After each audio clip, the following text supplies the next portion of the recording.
মুহাম্মদ সাল্লাল্লাহু আলাইহি ওয়াসাল্লাম মক্কার মুশরিকদের পক্ষ থেকে অত্যাচারিত হয়ে, নির্যাতিত হয়ে, উৎপীড়িত হয়ে মদিনাতে হিজরত করেছিলেন, ঠিক না বেঠিক বলেন? নবীজি মুহাম্মদ সাল্লাল্লাহু আলাইহি ওয়াসাল্লাম মদিনাতে হিজরত করলেন। মদিনাতে হিজরত করার পরে ইসলামী রাষ্ট্র প্রতিষ্ঠা করলেন। মুসলমানরা সংখ্যায় একেবারে লঘু, অল্প কিছু সংখ্যক মুসলমান মদিনাতে অবস্থান করছে। মক্কাতে হাজারো হাজারো ইসলাম বিদ্বেষী। এখন বলেন তো, নবীজি মুহাম্মদ সাল্লাল্লাহু আলাইহি ওয়াসাল্লাম যদি বলে মাত্র কয়েক বছরের মধ্যে মক্কা বিজয় হয়ে যাবে, মানুষেরা দলে দলে ইসলাম গ্রহণ করবে, তাহলে এই কথাটা বলা কি হাস্যকর হবে না? হাস্যকর হবে না? আমরা যদি এখন বলি, মনে করেন 15-20% থেকে যদি আমরা বলি যে আগামী 2-3 বছরের মধ্যে ভারতবর্ষ আমাদের অধীনস্থে চলে আসবে বা ভারতবর্ষে মুসলিমরা রাজত্ব করবে, এই কথা যদি বলা হয় তাহলে তারা হাসাহাসি করবে না করবে না? বলেন, হাসাহাসি করবে না করবে না? অবশ্যই হাসাহাসি করবে, বলবে এটা কিভাবে সম্ভব, আমরা তো সংখ্যায় অনেক বেশি, তারা তো একেবারেই কম। হাসাহাসি করবে। ঠিক তেমনই ঘটেছিল সেই যুগে। নবীজি মুহাম্মদ সাল্লাল্লাহু আলাইহি ওয়াসাল্লামের প্রতি আল্লাহ আয়াত নাযিল করলেন, ইযা জাআ নাসরুল্লাহি ওয়াল ফাত ওয়া রাআইতান নাসা ইয়াদখুলুনা ফি দীনিল্লাহি আফওয়াজা ফাসাব্বিহ বিহামদি রাব্বিকা ওয়াস্তাগফির ইন্নাহু কানা তাওয়াবা। মহান আল্লাহ বলছেন, হে নবী, যখন আল্লাহর সাহায্য আসবে এবং মক্কা বিজয় হয়ে যাবে, যখন আল্লাহর সাহায্য আসবে, মক্কা বিজয় হয়ে যাবে, তখন আপনি দেখবেন দলে দলে মানুষ ইসলাম গ্রহণ করছে। ও মুসলমান, এখান থেকে একটা শিক্ষা আছে, ভালো করে লক্ষ্য করেন। যখন আল্লাহর পক্ষ থেকে আল্লাহর নবী শুনিয়ে দিলেন যখন মক্কা বিজয় হয়ে যাবে দলে দলে মানুষ ইসলাম গ্রহণ করবে, যখন আল্লাহর সাহায্য আসবে, হে নবী আপনি এটা দেখতে পারবেন, তখন মক্কার যারা মুশরিক ছিল তারা হাসাহাসি শুরু করলো। আরে এটা কিভাবে সম্ভব হতে পারে? এই গুটি কতক মুসলমান তারা আবার স্বপ্ন দেখছে মক্কা বিজয় করবে, আমরা হাজার হাজার যারা ইসলাম বিদ্বেষী তারা নাকি মুহাম্মদের হাতে হাত দিয়ে ইসলাম গ্রহণ করব। এটা কিভাবে সম্ভব হয়? এটা কিভাবে সম্ভব? হাসাহাসি করতে লাগলো। কিন্তু না না, খুব বেশি দেরি না, 8ম হিজরিতে বিনা রক্তপাতে মুহাম্মদ সাল্লাল্লাহু আলাইহি ওয়াসাল্লামের উপরে নাযিলকৃত এই আয়াতের বাস্তবতা বিশ্ববাসী দেখেছে। 8ম হিজরিতে বিনা রক্তপাতে মক্কা বিজয় হয়ে যায়। নবীজি মুহাম্মদ সাল্লাল্লাহু আলাইহি ওয়াসাল্লাম সবাইকে ক্ষমা করে দেন, ঠিক না বেঠিক? জানেন না আপনারা, যারা আল্লাহর নবীর প্রতি অত্যাচার করে আল্লাহর নবীকে মক্কা থেকে তাড়িয়ে দিয়েছিল, আল্লাহর নবী যখন সেই মক্কাতেই ক্ষমতায় আসলেন তখন সবাইকে ক্ষমা করে দিলেন। বলেন সুবহানাল্লাহ। ও মুসলমান, এদিকে লক্ষ্য করেন, এখান থেকে অনেক বড় শিক্ষা রয়েছে। আমার আপনার নবীকে বলছে মরুভূমির ডাকাত, আমার আপনার নবীকে বলছে সন্ত্রাসী, আমার আপনার নবীকে বলছে উগ্রবাদী। একবারের জন্য হলেও চিন্তা করেন তো, আমার নবী যদি সন্ত্রাসী হতো, আমার নবী যদি উগ্রবাদী হতো, আমার নবী যদি জঙ্গি হতো, তাহলে মক্কাতে যখন ক্ষমতায় আসলেন যারা নবীজিকে মক্কা থেকে তাড়িয়েছিল তাদেরকে একটাও বাঁচিয়ে রাখতেন? রাখতেন কি বলেন? আমাদেরকে বলে জঙ্গি, কথায় কথায় বলে। রাজনৈতিক স্বার্থ চরিতার্থে, রাজনৈতিক অসৎ উদ্দেশ্য চরিতার্থে তারা মুসলমানদেরকে জঙ্গি বানিয়ে ফেলে। দাড়ি টুপি দেখলেই বলে মৌলবাদী, আতঙ্কবাদী, জঙ্গি, যোদ্ধা। ঠিক আছে না? এমন কথা বলে না? ভারতেও চলছে এগুলো।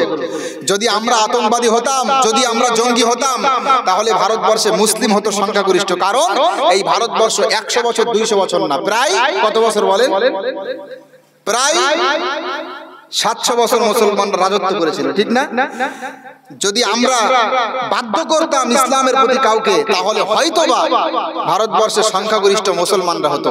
এটা অমুসলিম ভাইদের বুঝতে হবে। যারা বোঝে, যারা পড়াশোনা করে, যারা অশিক্ষিত নয় তারা ঠিক বুঝতে পারে, কিন্তু যারা ইতিহাস জানে না, ভারতের ইতিহাস যারা জানে না, সংবিধান সম্পর্কে যাদের কোনো জ্ঞান নেই, তারাই মাত্র উগ্রতা ছড়ায়, তারাই দাঙ্গা লাগানোর জন্য উল্টাপাল্টা বলে। ঠিক না? ঠিক বলেন, ঠিক না?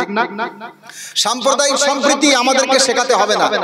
সাম্প্রদায়িক সম্প্রীতি আপনাদের থেকে অনেক বেশি জানি আমরা মুসলমানরা, ঠিক না? ঠিক। মহান আল্লাহ বলছেন, ইদফা বিল্লাতি হিয়া আহসান ফাইযাল্লাযী বাইনাকা ওয়া বাইনাহু আদাওয়া কাআন্নাহু ওয়ালিয়্যুন হামীম। বলেন আল্লাহু আকবার। মহান আল্লাহ বলছে, ভালো করে লক্ষ্য করেন, সম্প্রীতিমূলক আয়াত, এরা সম্প্রীতিমূলক আয়াত কোরআনে খুঁজে পায় না। মহান আল্লাহ বলছেন, ইদফা বিল্লাতি হিয়া আহসান, কেউ যদি তোমার সাথে অসৎ ব্যবহার করে, কেউ যদি তোমার সাথে বাজে আচরণ করে, প্রতিদানে তুমি তার সাথে উত্তম আচরণ করো, উত্তম আচরণের মাধ্যমে তা প্রতিহত করো। বলেন সুবহানাল্লাহ। তাহলে দেখবে যে তোমার শত্রু, সে তোমার অন্তরঙ্গ বন্ধুত্বে পরিণত হয়ে যাবে। বলেন সুবহানাল্লাহ। ও মুসলমান, আমাদের জন্য শিক্ষা রয়েছে এখানে। এই সম্প্রীতিমূলক আয়াতগুলো তারা বলতে চায় না। মনে রাখবেন, ব্যবহার তিন প্রকার। কয় প্রকার বলেন? এটা আমাদের নবী, তিনি যে কতটা চরিত্রবান ছিল আর তিনি যে কতটা উন্নত বৈশিষ্ট্যের অধিকারী ছিল, এটা বোঝানোর জন্য বলছি, বুঝতে পারবেন। ব্যবহার তিন প্রকার। কয় প্রকার বলেন? তিন প্রকার। একটা হলো যে আপনি আমাকে একটা চড় মারলেন, আমিও আপনাকে একটা চড় মারলাম। কামা তুদিনু তুদান, তুমি যেমন করবে তেমনটা করা হলো। এটা হলো প্রথম নাম্বার ব্যবহার। আরেকটা ব্যবহার হলো, আপনি আমাকে একটা চড় মারলেন, আমি আপনাকে কিছু বললাম না, ক্ষমা করে দিলাম, উদারতার পরিচয় দিলাম। এটা দ্বিতীয় নাম্বার ব্যবহার। আর তিন নাম্বার ব্যবহার হলো, আপনি আমার সাথে খারাপ আচরণ করলেন, খারাপ ব্যবহার করলেন, আর আমি আপনাকে ক্ষমা তো করে দিলাম বটে, সাথে সাথে আপনার সাথেও ভালো ব্যবহার করলাম। বুঝতে পেরেছেন তো? এই যে ক্ষমা করা, সাথে সাথে উত্তম আচরণ করা, এটাই ছিল আমার আপনার নবীর চরিত্র। বলেন সুবহানাল্লাহ। সম্প্রীতিমূলক হাদিস তারা খুঁজে পায় না। বুখারী শরীফ প্রথম নম্বর খণ্ডে একটা হাদিস রয়েছে, এক বেদুইন মসজিদে নববীতে এসে পেশাব করছে। শোনেননি আপনারা? নবীজি মুহাম্মদ সাল্লাল্লাহু আলাইহি ওয়াসাল্লামের যুগে এক বেদুইন মসজিদে নববীতে এসে পেশাব শুরু করলো। সাহাবায়ে কেরাম সহ্য করতে পারল না। সাহাবায়ে কেরাম বাধা দেওয়ার জন্য উদ্যত হলেন। নবীজি মুহাম্মদ সাল্লাল্লাহু আলাইহি ওয়াসাল্লাম বললেন, বাধা দিও না, বাধা দিও না।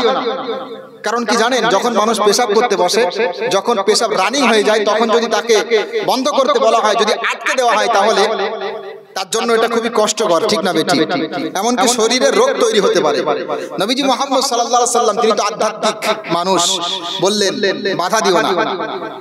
যখন পেশাব করা হয়ে গেল, আল্লাহর নবী তাকে ডাকলেন, ডেকে বললেন, এটা আমাদের ইবাদত করার জায়গা, এখানে ইবাদত করতে হয়, এটা পেশাব করার জায়গা না। ওই ব্যক্তি বলল যে, মনে মনে চিন্তা করলো, আরে আমি তার ধর্মীয় স্থানে এসে পেশাব করে দিলাম, আর সে কিনা বলছে যে এত সুন্দর করে বুঝিয়ে দিল, আমার গায়ে হাত তুললো না। না না, ইনি নিঃসন্দেহে কোনো অনন্য মানুষ, কোনো অলৌকিক মানুষ, স্রষ্টা কর্তৃক প্রেরিত চিরন্তন সত্য বার্তাবাহক হতে পারে। তার হাতে হাত দিয়ে ইসলাম গ্রহণ করলো। বলেন সুবহানাল্লাহ। এটাই ছিল নবীর চরিত্র। আর সেই নবীকে আজকে তারা সন্ত্রাসী বলছে, তারা আতঙ্কবাদী বলছে, যারা সব সময় সাম্প্রদায়িক সম্প্রীতি নষ্ট করার জন্য লেগে আছে। ঠিক না বেঠিক বলেন? পায়ে পা দিয়ে ঝগড়া বাঁধানোর জন্য লেগে আছে। তারাই আমার নবীর বিরুদ্ধাচরণ করছে।